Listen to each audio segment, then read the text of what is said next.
अलग अलग किया जाए राज और नीति को, तो होता है राज करने के लिए नीति बनाना।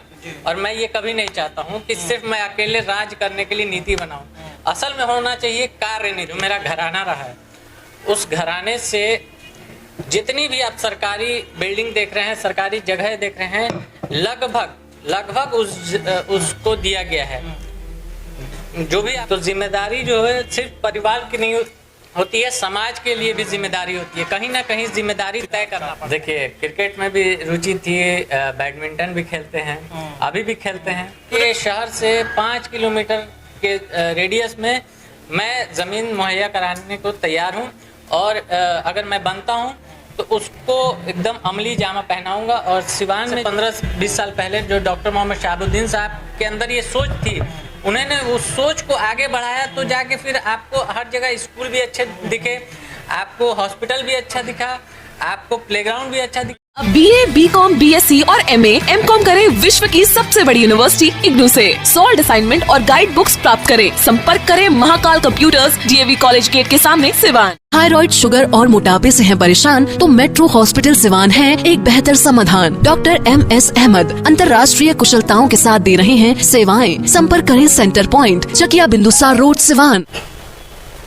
नमस्कार, न्यूज इंडिया तक देख रहे हैं आप। और आपको बता दें कि अभी नगर परिषद चुनाव को लेकर जो सरगर्मियां बढ़ी है, उसमें कई सारे ऐसे उम्मीदवार हैं जो इस बार अपने उम्मीदवारी का दावा कर रहे हैं। लेकिन आज एक खास कार्यक्रम के तहत व्यक्ति विशेष कार्यक्रम न्यूज इंडिया तक आपके लिए लेकर आया है, जिसमें हम उम्मीदवारों से बातचीत कराएंगे। तो सबसे पहला जो हमारा एपिसोड है, इसमें हमारे साथ डॉक्टर सारिक नैयर फैजी भाई हैं, व्यक्ति विशेष में इनसे बातचीत करने का प्रयास करेंगे। देखिए, सबसे बड़ी बात यह है कि जो लोग भी चुनाव लड़ते हैं, उनका बैकग्राउंड, राजनीतिक बैकग्राउंड तो आप समझते हैं कि ये फला शख्स से ये चुनाव लड़ रहे हैं, लेकिन इनके पीछे का बैकग्राउंड क्या रहा है, स्कूली शिक्षा कहाँ से हुई है, कैसे खेल में ये रुचि रही है इनकी, कैसे पढ़े लिखे, कैसे आगे बढ़े, क्या कुछ किए, इन सभी तमाम मुद्दों पर भी बातचीत कराएंगे। और मौका देंगे आपको जानने का कि आप अपने नेता को करीब से जान सके। जो लोग आपके लिए चुनाव लड़ रहे हैं, जो समाज के विकास के लिए कार्य करेंगे, तो समाज के लिए कितना सही है और किस तरीके से उनका पिछला बैकग्राउंड रहा है, ये दिखाने का प्रयास करेंगे इस कार्यक्रम के तहत। और हमारे साथ डॉक्टर सारिक नैयर फैजी भाई जी मौजूद हैं, हम इनसे बात करेंगे। बहुत बहुत स्वागत है आपका। नमस्कार सारिक जी, सबसे पहले तो आपको बहुत बहुत ढेर सारी शुभकामनाएं कि आप चुनावी मैदान में उतरे हैं। शुक्रिया। और सारिक जी, थोड़ा सा हम ये चीज जानना चाहेंगे, सबसे पहले व्यक्ति विशेष चूंकि हम लोग कार्यक्रम कर रहे हैं, तो थोड़ा सा लोगों को अपने बारे में बताएं। हम चाहते हैं कि बचपन कैसा बीता आपका, किस स्कूल में आपने पढ़ाई किया, थोड़ा सा स्कूल लेके बातचीत हो। देखिए, सबसे पहले तो मैं आपको बताना चाहता हूँ कि जो हमारा परिवार है, सिवान के सबसे सम्मानित परिवार में एक परिवार हमारा आता है। और जो मेरी पढ़ाई शुरू से हुई है वो इमैनुअल मिशन स्कूल से हुई है। फिर मैं यहाँ से चला गया दिल्ली, और फिर वहीं से मेरा मेडिकल की जो पढ़ाई हुई है वहीं से हुई है, और उसके बाद फिर मैं सिवान वापस आया।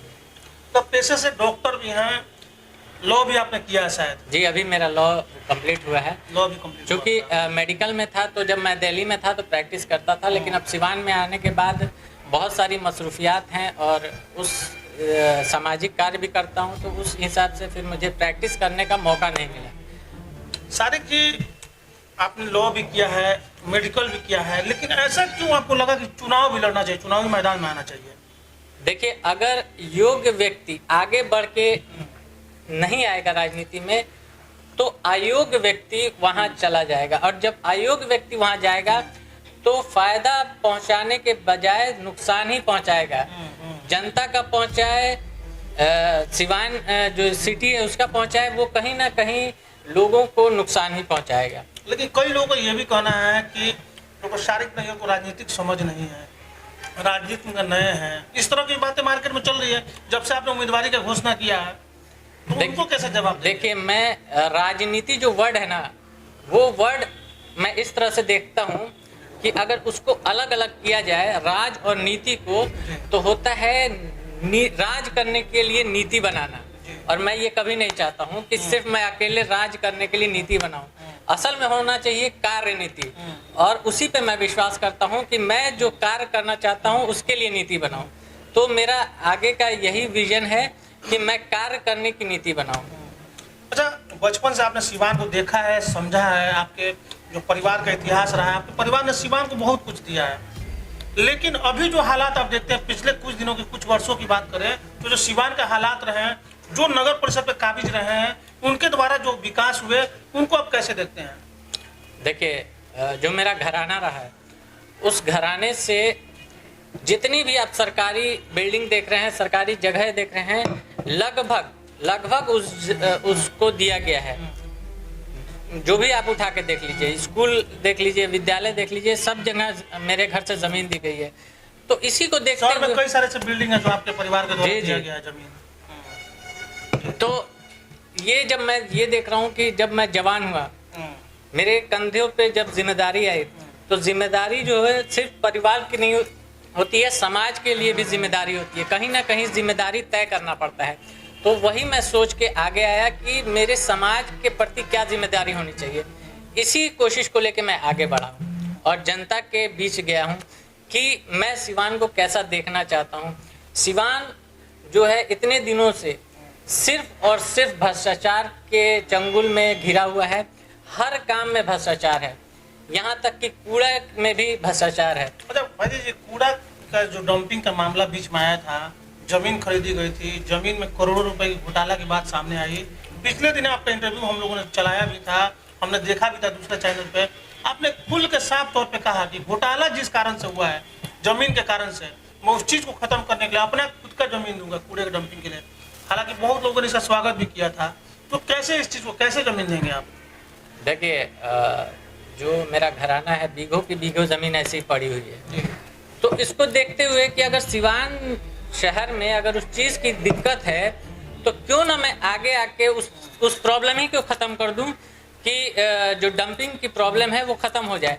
सिवान के शहर से 5 किलोमीटर के रेडियस में मैं ज़मीन मुहैया कराने को तैयार हूं और अगर मैं बनता हूं तो उसको एकदम अमली जामा पहनाऊंगा। और सिवान में जो सुबह सुबह कूड़े की प्रॉब्लम है, आप एक स्वस्थ आदमी अगर सुबह उठ के वॉकिंग पे जाता है तो उसका सामना सबसे पहले कूड़े से होता है। तो जब सबसे पहले अगर हम उठेंगे सुबह, हम स्वस्थ होने के लिए तो वॉकिंग करते हैं, तो अगर हम वॉकिंग पे जा रहे हैं और दुर्गंध इनहेल कर रहे हैं तो उससे हमारी सेहत खराब होगी। तो इस चीज़ की प्रॉब्लम, स्वास्थ्य का ध्यान रखते हुए इस चीज़ को मैं जड़ से ही खत्म करना देना सारी की जमीन देने का जो वादा आपने किया है, तो कई सारे जो भ्रष्टाचारी हैं उनके मुंह पे तो पहले ही आपने एक, क्या कहा जाए, उसको पहले ही मुंह पर एक तमाचा आपने दे दिया। और जमीन देने के बाद इसके अलावा और क्या कुछ प्लान है आपके पास? देखिए, मेरे पास जो, मैं सिवान को जो छोटी छोटी समस्या हैं उनको देखता हूं कि अभी आप मार्केट में चले जाएं और आपको वॉशरूम खोजना पड़े तो आप बताइए आप कहां जाएंगे? बहुत मुश्किल है। कोई पब्लिक प्लेस पे कोई टॉयलेट की व्यवस्था नहीं है। तो इस चीज़ को, चाहे जेंट्स हो चाहे लेडीज हो, इस चीज़ की कोई व्यवस्था नहीं है। और जो किया भी गया था वो सिर्फ भ्रष्टाचार में लपेट के खत्म हो गया। तो एक तो ये मेरे दिमाग में है कि इस चीज़ को, जितने भी सिवान में मार्केट है उसको ध्यान में रख के उस चीज़ की व्यवस्था की जाएगी। दूसरी बात है कि जो लोग जिनके पास घर नहीं है, वो या तो रोड पे सोते हैं, आज भी सोते हैं, बरसात हो गया, ठंड हो गई, तो उनके लिए कम से कम रैन बसेरा जो है वो होना चाहिए। और रैन बसेरा भी ऐसा होना चाहिए कि वो कायदे से सो सके, ये नहीं कि उसमें कुत्ते सो रहे हैं। तो इस चीज़ को हम मतलब हाईटेक तरीके से उस रैन बसेरा को करेंगे कि कोई भी आदमी उसमें जाके आराम से सो सकता। अच्छा, एक चीज जानना चाहेंगे सारिक जी, आप देखे होंगे कई बार नगर परिषद के द्वारा ये अतिक्रमण हटाओ अभियान चलाया जाता है, जिसमें देखा गया कि ज्यादातर नुकसान उन लोगों को होता है जो फुटपाथ पे रेहड़ी और ठेला लगाकर सेल करते हैं। उनको इससे काफी कठिनाई का सामना करना पड़ता है। देखिए, इसके लिए भी मेरे पास मास्टर प्लान है। सबसे पहले जो ठेला और रिक्शा वाले लोग हैं उनको क्या किया जाता है, उनसे अवैध वसूली की जाती है। तो सबसे पहले मैं इस चीज़ को एकदम ख़त्म कर दूंगा कि जो अवैध वसूली हो रही है वो बिल्कुल ही ख़त्म कर दूंगा। और उसके बाद उनको एक जगह ये करके कि जहाँ भीड़ एकत्रित ना हो और उनका भी काम चल सके और अतिक्रमण भी ना हो सके, वो जी। और अभी आप देखिए, अभी सब्जी मंडी ट्रांसफर हुई है, आप श्रीनगर में देख रहे हैं, तो उसमें देखिए अब रोड ही पे इतना जाम लग रहा है। मतलब एक जगह से उठा के प्रॉब्लम को दूसरी जगह शिफ्ट कर दिया गया है, तो उसका वो भी एक प्रॉब्लम, परमानेंट इलाज नहीं हुआ है। उसका मैं परमानेंट इलाज करूंगा। सिर्फ टेम्पररी जो है ना करके छोड़ देने से क्या होता है, वो जख्म अंदर अंदर नासूर बन सारे जाता है। प्लान तो बहुत सारे हैं आपके, क्या लग रहा है जब जनता के बीच आप जाएंगे और जनता से ये सारा प्लान उनके सामने रखेंगे तो इन चीजों को जनता समझेगी क्या? क्योंकि बहुत सारे उम्मीदवार है, कई सारे धाकड़ उम्मीदवार अपने आप को बता रहे हैं कि सबसे दमदार उम्मीदवार हम ही हैं। देखिए, मैंने आपसे पहले ही बोला था कि राजनीति जो वर्ड है उसी से मुझे प्रॉब्लम है। मैं कार्यनीति पे फोकस करता हूँ, तो मैं ये जानता हूँ कि मैं क्या और मैं अपना जो ब्लूप्रिंट है वो जनता के बीच में जाके बताऊंगा कि मैं क्या चाहता हूँ, आपके लिए क्या चीज़ फायदेमंद है। ठीक है, आप अगर अयोग्य व्यक्ति को चुनिएगा तो सबसे पहले नुकसान आपका खुद का है। ऐसे व्यक्ति को चुनिए जो जिसके अंदर पोटेंशियल हो, जो काम कर सकता हो, हर तरीके से काम कर सकता हो। अगर सफाई कर्मी है उनके साथ खड़ा होकर भी काम कर सकता हो। तो इस तरह के, चूंकि जो सफाई कर्मी है वो रीढ़ की हड्डी है सिवान की, अगर वो थोड़े से भी लूज होंगे तो फिर सिवान गंदा का गंदा ही नजर आएगा। सारिक नैयर पे लोग भरोसा क्यों करता है? और भी तो कई सारे उम्मीदवार हैं जो बात आप कर रहे हैं वही बात वो लोग भी कर रहे हैं। देखिए, थोड़ा सा फर्क है। ये फर्क है कि आप मेरा बैकग्राउंड देख रहे हैं कि मेरे बैकग्राउंड में मेरे जो फोर फादर हैं उन्होंने क्या क्या किया है। तो उसी चीज़ का मैं ये कर सकता हूँ कि मैं क्या कर सकता हूँ, और मैं एलिजिबल हूँ, पढ़ा लिखा हूँ, तो मैं एक नीति बना सकता हूँ, एक ब्लूप्रिंट तैयार कर सकता हूँ कि मैं कैसे कैसे काम कर सकता हूँ। सिर्फ बोलने से वो काम नहीं होता है, उसको अमली जामा भी पहनाना ज़रूरी है। तो वो अमली जामा कैसे पहनाया जाएगा, कैसे, उसमें क्या क्या दिक्कतें आएंगी। देखिए, ये इसको ताज मत समझिए, ये कांटों भरा ताज है। जब सर पे पड़ेगा तब समझ में आएगा कि है ना असल में ये क्या चीज़ है। उसमें आपको बहुत सारी प्रॉब्लम भी आएंगी, तो सब फेस करने के बाद ही आप उस चीज़ को पूरा कर सकते हैं। तो ये ऐसा नहीं है कि बहुत आसान चीज़ है, ये बहुत मुश्किल चीज़ है। सारिक जी, राजनीति और कार्यनीति की आप बात कर रहे हैं, राजनीति भी ठीक है, कार्यनीति भी ठीक है, लेकिन अंत तक देखा जाता है चुनाव में हिंदू मुसलमान भी लोग करते हैं, जात पात बहुत हावी हो जाता है, मंदिर मस्जिद का मुद्दा हावी हो जाता है। क्या लग रहा है सारिक नैयर पढ़े लिखे उम्मीदवार हैं, इस चीज़ को लोगों को दिलो दिमाग में बता पाएंगे? वो कितना खतरनाक है समाज के लिए? अच्छा, एक बात बताइए, आप शादी के लिए अगर लड़का देखते हैं तो सबसे पहले आप देखते हैं कि पढ़ा लिखा कितना है, क्या कर सकता है। आप उसके बाद ये देखते हैं कि इसका जो है मतलब शराब तो नहीं पीता है, इसमें कोई गलत लत तो नहीं है। तो अपने शादी करने के लिए इतना क्राइटेरिया है, तो शहर या देश चलाने के लिए भी तो क्राइटेरिया होना चाहिए। अगर हम जात पात करेंगे, आपको कास्ट वाला ये करेंगे, तो फिर जो विकास है वो वहीं का वहीं रहेगा, अधूरा रह जाएगा, और जो एलिजिबल हैं उसके लिए लोग वो पीछे हो जाएंगे, और जो अयोग्य लोग हैं वो राजनीति में आ जाएंगे। और उससे क्या होगा, उससे नुकसान लोगों का होगा। सारी खेल में रुचि रही है कि नहीं कभी आपको? बचपन में थोड़ा सा हम ये बातचीत करेंगे, कभी क्रिकेट या फुटबॉल, किस खेल में ज्यादा रुचि रहा आपका? देखिए, क्रिकेट में भी रुचि थी, बैडमिंटन भी खेलते हैं, अभी भी खेलते हैं। तो देखिए, ये सवाल इसलिए कर रहे हैं हम क्योंकि देखिए सिवान में बहुत सारे ऐसे युवा हैं कि जिनको अगर मौका मिले तो बहुत कुछ कर सकते हैं। जैसे मोतिहारी का लड़का है साकिबुल गनी, आपने सुना होगा, अभी रणजी में उसने एक वर्ल्ड रिकॉर्ड बना दिया है। सिवान भी एक समय था जब खेल में बहुत आगे रहता था, फुटबॉल मैच होते थे यहाँ पे, क्रिकेट टूर्नामेंट बराबर कुछ ना कुछ होता था, लेकिन लगता है विलुप्त सा हो गया है। तो खेल के बारे में कुछ नॉलेज अगर होगा तो आप भी हो सकता है खेल को लेकर युवाओं को कुछ आगे करें। देखिए, जब खेल की बात आई है तो उस तरह की व्यवस्था होनी चाहिए। अब सिवान में आप बताइए क्या व्यवस्था है। एक इंडोर स्टेडियम था, वो भी आज खंडहर में तब्दील हो गया है। तो बच्चे तो हैं, प्रतिभा भी है, लेकिन उस तरह का माहौल नहीं है कि बच्चे हमारे जाके प्लेग्राउंड में खेल सकें, उनको अच्छी किट मिल सके। तो उस तरह की चीज़ें डेवलप करनी पड़ेगी। तो ये एक सोच है जो आज से 15-20 साल पहले जो डॉक्टर मोहम्मद शहाबुद्दीन साहब के अंदर ये सोच थी, उन्होंने उस सोच को आगे बढ़ाया, तो जाके फिर आपको हर जगह स्कूल भी अच्छे दिखे, आपको हॉस्पिटल भी अच्छा दिखा, आपको प्लेग्राउंड भी अच्छा दिखा, हर चीज़ अच्छा दिखा।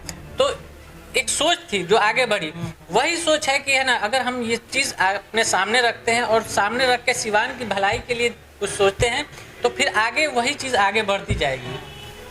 इसी को हम बिल्कुल, इसीलिए हम ये जानना चाहते थे कि खेल के प्रति रुचि है कि नहीं, और रुचि होगा जाहिर सी बात है खेल के प्रति भी सोचेंगे। बेशक। इसके अलावा और क्या कुछ प्लान चल रहा है? सिवान में एक राजेंद्र पार्क देखा होगा आपने, जिसकी मिट्टी कभी कोड़ दी जाती है, गड्ढा बना दिया जाता है, फिर उसी गड्ढे को मिट्टी भर दिया जाता है, कोई पूछने वाला नहीं है। सिवान नगर परिषद के किसी मार्केट में, किसी बाजार में, किसी मोहल्ले में चले जाइए तो रोड को किनारे से तोड़ दिया गया है पाइपलाइन बिछाने के नाम पर। देखिए आए दिन एक्सीडेंट भी हो रहा है। देखिए, सबसे पहली बात है ना कि कोई चीज़ भी है ना सही तरीके से नहीं हो रही है। कभी नाली बन जा रही है तो नाली ऊपर हो जा रही है, रोड नीचे हो जा रही है, फिर रोड बनाइए, फिर रोड ऊपर हो जा रही है तो फिर नाली तोड़िए। अभी क्या है कि पाइपलाइन बिछ रही है, पाइपलाइन जब बिछ जाएगी तो फिर रोड का काम शुरू हो जाएगा। तो कोई सही तरीका नहीं है, जो जिसको जैसा समझ में आ रहा है उस तरह का काम हो रहा है। सबसे पहली बात, आज सिवान जो है, आप जो डार्क ये आपको डेंस एरिया है, सिवान का डेंस मोहल्ला है, वो आपको स्लम बस्तियां बन चुका है। आप देखिए वो जैसे हमारी स्लम बस्तियां हैं, उनका कितना बुरा हाल है, लेकिन उन स्लम बस्तियों से भी बुरा हाल है और मोहल्लों का। आप उठा के देख लीजिए, दक्षिण टोला देख लीजिए, नया किला देख लीजिए, पुरानी किला देख लीजिए, वो उसी कैटेगरी में आ गए हैं। मेरा तो निश्चय है कि है ना, मैं जब अगर बनता हूँ तो सबसे पहले जो स्लम बस्तियाँ हैं उन पे बहुत ज़्यादा वर्क करूँगा। क्यों? क्योंकि उनका ये अधिकार है सही से जीने का, स्वस्थ रहने का। सबसे पहले उनकी बस्तियों को ठीक कराया जाएगा और उनका जो वेतन है उसके लिए मैं एकदम लड़ूंगा कि उनका वेतन जो है इतना हो कि वो अपना गुजर बसर अच्छे से कर सके। उनका इंश्योरेंस होना चाहिए। वो जो काम करते हैं, इतना जोखिम भरा काम करते हैं, कुछ कट पीट जाता है, पैर कट जाता है, उसके लिए उनको कोई मुआवजा नहीं मिलता है, उनकी मौत तक हो जाती है।